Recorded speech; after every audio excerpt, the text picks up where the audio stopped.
Welcome to Navigating the Modern World with Coach Eli and Don. I'm Coach Eli, Elias Melas. And this is Don Ledgerwood. That's right, Don Ledgerwood, my beautiful, wonderful, amazing lady. And today we have a very, very special show for you folks. We're launching a brand new show, babe, with a great topic. We'll get to that in just a few here. But before we do get to that, we don't have a show title for our show yet, right? No. We're going to need some help.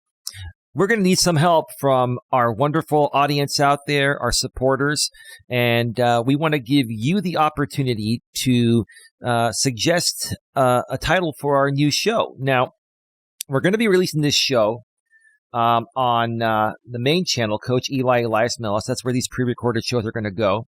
It's going to be released on Monday, June 26, 2023. We're recording this the night before, obviously.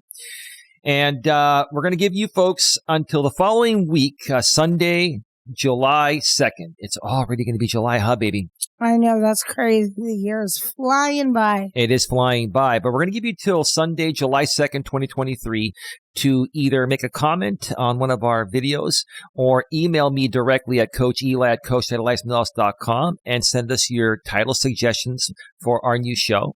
And by the following Monday, July 3rd, which is the day before Independence Day, right, baby? It is, and that's also my nephew's birthday. Yeah, wow, awesome. We're going to decide what that title is. We're going to change up the thumbnails and do all that. But for right now, we're going to keep the show nameless, just navigating the modern world with Coach Eli and Don until we change it. So anyway, with that being said, let's go ahead and get right to it, babe, because you sent me this article from Psychology Today, one of my most favorite blog sites, and it's yours as well, right? Yes, it is. I really enjoy the articles. Yeah, they're fantastic, and they really resonate with the both of us. And it was very interesting. Let's go ahead and switch on over to that article now. And this article was written by Pamela B. Rutledge, PhD, MBA, from Positively Media. I really like her business name. She's a psychologist, but a lot of psychologists have a side gig where, they're on social media or they've created their own company because a lot of psychologists, they're trying to help people better their lives, right, babe? Yeah. And it's all about positivity when it comes to helping people change their lives, right? What are your thoughts about that? Well, yeah, that's literally why a lot of these people get into that line of work. Most medical professionals, they want to get into that line of work because they want to help people. And sometimes what they do in their own line of work, like with their job, they feel maybe they're not doing enough. So they try to do a little extra with some community service or something else. Or, just writing, these blogs or whatever to just reach out to people. Right. And this particular blog from Psychology Today is titled, How Social Media Turned the Titan Strategy into Entertainment. One more time, How Social Media Turned the Titan Strategy into Entertainment.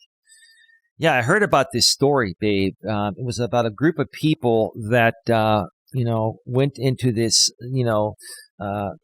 specially made vessel to go deep underground to see the wreckage of the Titanic. And it ended up imploding because there was so much pressure and they all passed away. They all died. God rest their souls. Yeah, I'm sorry to interrupt. They even have already made a Netflix documentary on that. Wow. Which seems a little too soon in a lot of people's opinion. Well, everyone's looking to capitalize off of this, and we're going to share our thoughts about that. But let's continue here. Down below it says, what empathy, ? Yeah, what empathy, right, babe? Yeah. Where is he gone in this world, or with this whole situation? Yeah. It makes me so sad that, I literally can't even speak. It's like, empathy, like, what is that? Like, it doesn't even exist anymore. Right. Right.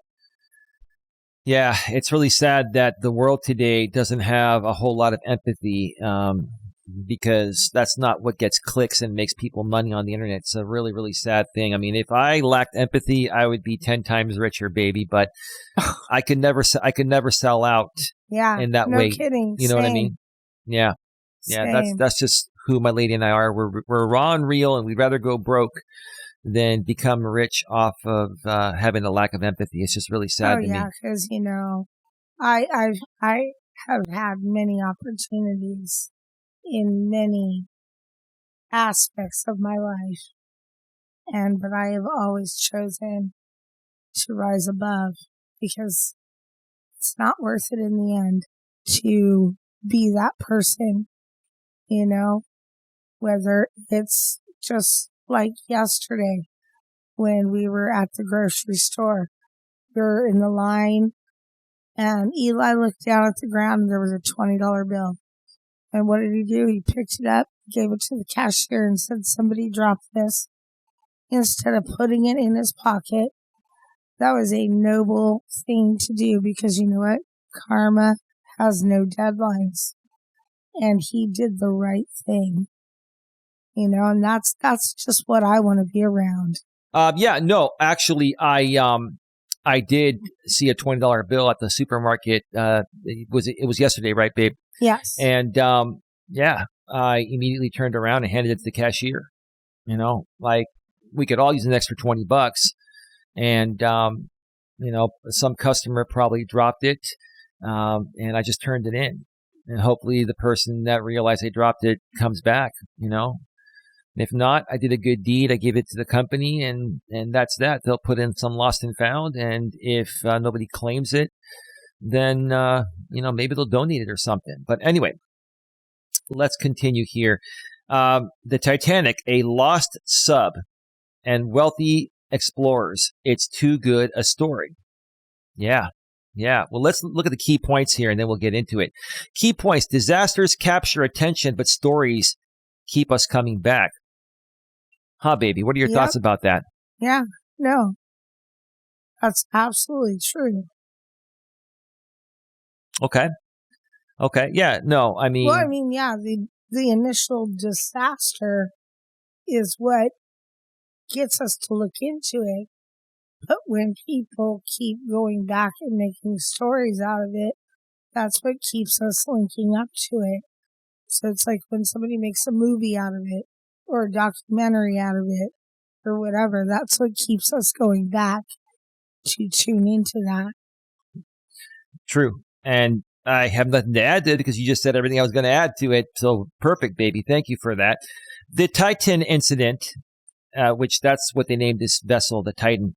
The Titan incident had all the elements of a blockbuster movie. It was too much for social media to resist. Yeah, so people can get clicks and monetize playbacks on YouTube, and then spin their own narrative and talk smack about it, and just capitalize off of a disastrous situation where we should be mourning the loss of these people, these brave people that wanted to embark on this incredible journey. It's just, baby, it's just really sad what I've seen social media turn people into. A lot of people, I'd have to say most people, would sell out for clicks on social media, wouldn't you say? Absolutely. Because they can hide behind their keyboard. Well, even on the front lines, there are people that have actual channels like us that use their name and show their face, and they're selling out. So it doesn't matter whether it's behind the keyboard or hiding behind the keyboard, or yeah, I get it. Being on the front lines, but it's just sad all around. Let's continue here. Social media is attention driven and rewards extreme content and conspiracy theories. Let me repeat that one more time, babe. Social media is attention driven and rewards extreme content and conspiracy theories. What are your thoughts about that, baby? I absolutely agree with that statement 1,000%. Because that's what gets people riled up to start talking, give their opinions, and go back and forth on their controversies or their opinions on what is right or wrong or flat or round or alien or not, It's shit talk, right, baby? Yeah. And it's that shit talk that gets people to tune in and say, oh, this dude or this chick or this group of people are talking smack. And a lot of people just tune in and just watch it and read all the comments, and that's their entertainment. It's like watching a television program, but they're just doing it on YouTube. Oh, yeah. Yeah. You're right. I have nothing more to add to it. I mean, you're becoming a YouTube expert, baby. You've been doing this only for about a year. I've been doing it for 6 years, and let me tell you. Well, it's very juvenile, so, it wasn't hard to catch on to. Continued. Yeah, well, let me add one more thing to it. That's what it is. I've seen a lot of people come out here on social media, not just here on YouTube, but Facebook and Reddit. Reddit can be very extreme at times. People create extreme content. They amp things up beyond what they actually are.